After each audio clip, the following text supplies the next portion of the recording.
Assalamu alaikum wa rahmatullahi. Wannan bidiyon naku ne shugabanni gaba ɗaya lokal game gurin yadon gurungun.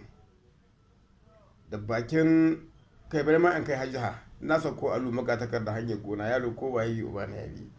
Na sako mai girma barista shi waɗi na haƙirin Muhammadu guda.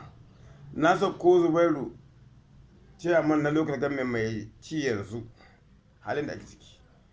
Ranka ya daɗe na ji daɗi sosai irin yadda na ga kuna ba mutane gudunmuwa abinci da gudunmuwa azumi da komi kuna gwargwadon halinku. Allah ya saka muku da kun daidai. Amma Allah ya taimake ka kun mance da wasu mutane masu rauni. Wallahi yanzu dai an yi shekara 'yan gudun hijira lokal game gwaran yi komi ba a yi musu ba. Kuma wallahi sun cancanci taimako. Kuma wallahi babu wanda ya kai su buƙatar taimako halin da ake cikin yanzu. Mu da a shugabanninsu mu ɗaya mun ka sani don Allah a zan kulawa da masu rauni ya ana harkar siyasa. Wallahi 'yan gudun hijira nan ko su da kuka gani sauran amfani gare ku saboda suna da biyar ku bashi idan kuna yi kuna waiwaya su. Wallahi dan lahira talakansu ba zai rike ka ba, amma in kun kyale su haka bakin cikin ne ya kare musu yawa to wallahi akwai matsala. Amma ku yi musu yadda za su yi muku addu'a, ku yi mana yadda za mu kawo muku addu'a, don in yi muni goyi ba mu bane duniya ce. Don Allah jama'a da 'yan siyasa da waya 'yan siyasa ba, don Allah a kula da 'yan gudun hijira lokal government Goronyo. Muna da yawa kwarai nan cikin garin Goronyo, akwai su zube wasu na nan ko gidan haya ba su iya biya, sama aibi kan wasu na nan zube ko yankwanci ba su da ƙasa kwana. Shin don Allah don annabi Allah da wanda ke kwana ƙasa da wanda ke kwana cikin gida har da AC da wuta, don Allah waye ya cancanci a taimaka ma?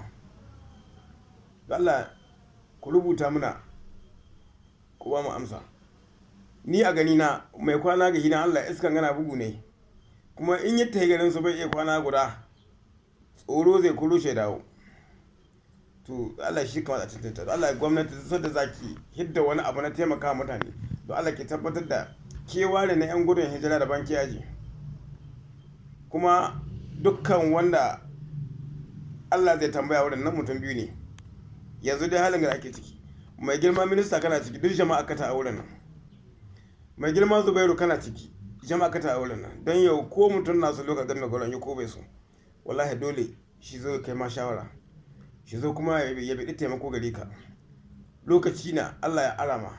To don Allah mai girma Zubairu a taimaka ma 'yan gudun hijira kuma a yi musu abin da ya kamata don su rage sulalen rayuwa.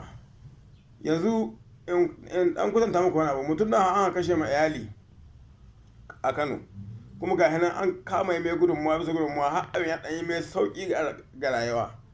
To balle mu da an kashe mana 'yan uwa, an kashe mana uba na wallahi ya mutu, ɓarawo ya haife shi ga goshi, Alhaji Garba Gama rushe kowa zan yi ganin duniyar ga. Kuma mutum na mai taimaka wa jama'a, mutum na wanda yan an karo shoka babu iri zai kira kowa gidan ya bashi iri, ya ta in kaka ta kamar da abin da an ka baka ba da ƙari ba da ruwa ba.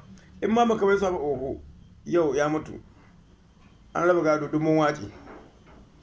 Saboda haka don Allah na gwamnati ki dibi halin da 'yan gudun hijira suka ciki na local government na Goronyo da na sani da nika wakilta ba ko ina ba.